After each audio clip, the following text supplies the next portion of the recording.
آج کی آیت: مبارک ہے وہ آدمی جس کا توکل خداوند پر ہے اور جس کی امید کا خداوند ہے۔ وہ اس درخت کی مانند ہوگا جو پانی کے پاس لگایا جائے۔ یرمیہ 17 باب 7 اور 8 آیت۔ عزیزو، ایک بیج کو اگنے کے لیے اچھی زمین، پتھر کنکر سے پاک، روشنی، پانی، ہوا اور اچھے مناسب ماحول کی ضرورت ہوتی ہے۔ اگر بیج کو یہ سب کچھ میسر ہوگا تو اس سے اگنے والے درخت کے بہت سے فائدے ہوں گے۔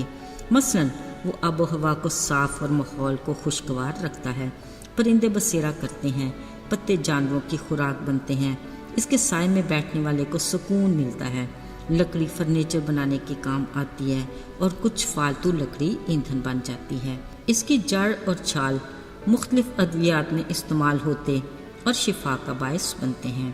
درخت کی پھیلی جڑیں زمین کے کٹاؤ کو روکتی ہیں، پھل صحت مندی عطا کرتا ہے اور پھول کا رس تتلی اور شہد کی مکھی کے علاوہ بالآخر انسان ہی کا فائدہ ہوتا ہے۔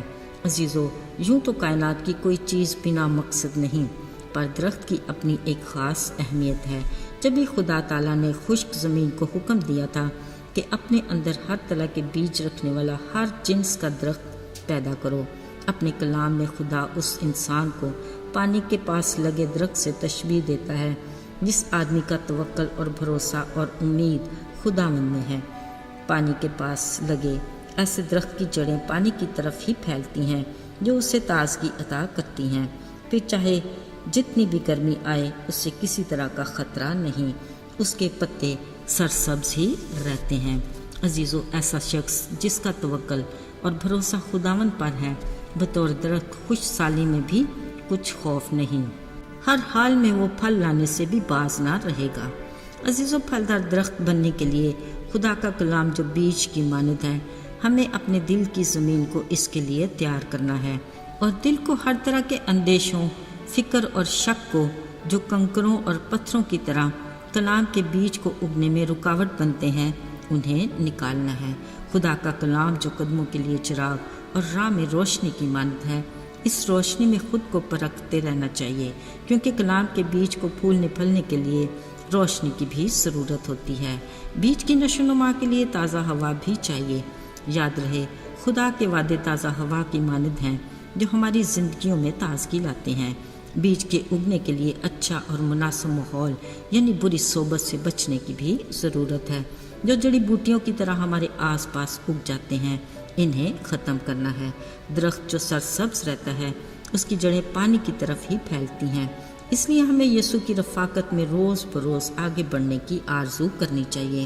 درخت کی جڑیں جتنی پھیلتی ہیں اتنا ہی وہ مضبوط ہوتا ہے۔ عزیزو، اگر ہم خالق خدا کی مرضی کے مطابق ایک اچھے درخت کی مانند ہونا چاہتے ہیں تو ہمیں دوسروں کے لیے بابرکت بننے کی ضرورت ہے۔ ہماری موجودگی میں آس پاس کا ماحول خوشگوار اور بری باتوں سے صاف رہے گا۔ ہم خدا کے کلام کے وسیلے دوسروں کے لیے تسلی اور اطمینان کا باعث بھی بنیں گے، اور ہماری زندگی ایک اچھی مثال بنے گی۔ عزیزو، بطور درخت اگر ہماری جڑیں پانی کی ندی کی طرف پھیلی ہیں تو ہم دوسروں کو خدا کی رفاقت میں جوڑے رکھیں گے۔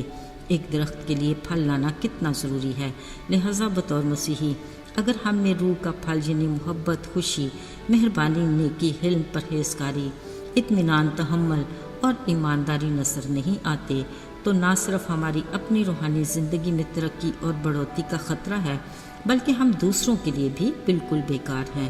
بلا شبہ پھول کسی بھی درخت پودے کے لیے خوبصورتی کا باعث ہوتے ہیں۔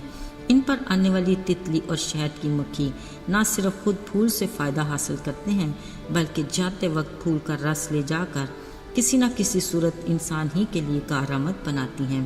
عزیزو، اگر تو مسیح کی محبت کی مٹھاس اور خوشبو ہماری شخصیت میں ہوگی تو ہماری قربت میں رہنے والے نہ صرف خود مستفید ہوں گے، بلکہ مسیح کی محبت اور معافی کی مٹھاس کے اس پیغام کو اپنے ساتھ لے جا کر دوسروں کے لیے گواہی دے کر ان کی زندگیوں کے لیے بھی برکت کا باعث ہوں گے۔ یاد رہے، خدا نے خود اس شخص کو مبارک کہا ہے جس کا توکل خداوند پر ہے اور جس کی امید کا خداوند ہے۔ بلا شبہ خداوند کے لوگ سرسبز درختوں کی مانند ہوں گے جن کی جڑیں خداوند میں مضبوط ہیں، مشکلات آنے اور آزمائشوں میں پڑنے سے انہیں کوئی خطرہ نہیں، کیونکہ خداوند کے وعدے ان کی زندگیوں میں پورے ہوتے ہیں۔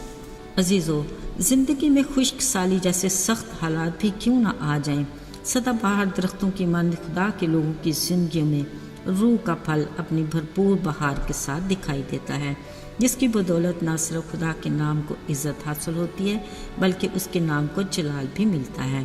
یاد رہے، خدا جو آب حیات کا چشمہ ہے، اس کی رفاقت اور قربت میں رہنے کے ساتھ ساتھ اس میں جڑ پکڑنے اور مضبوط ہونے کی بھی ضرورت ہے، تاکہ پھلدار درخت بن کر نہ صرف ہم خود کو تسکین کا باعث بنائیں بلکہ دوسروں کے لیے بھی بابرکت ہوں، تاکہ ہم مبارک کہلائیں۔ آئیے دعا کریں۔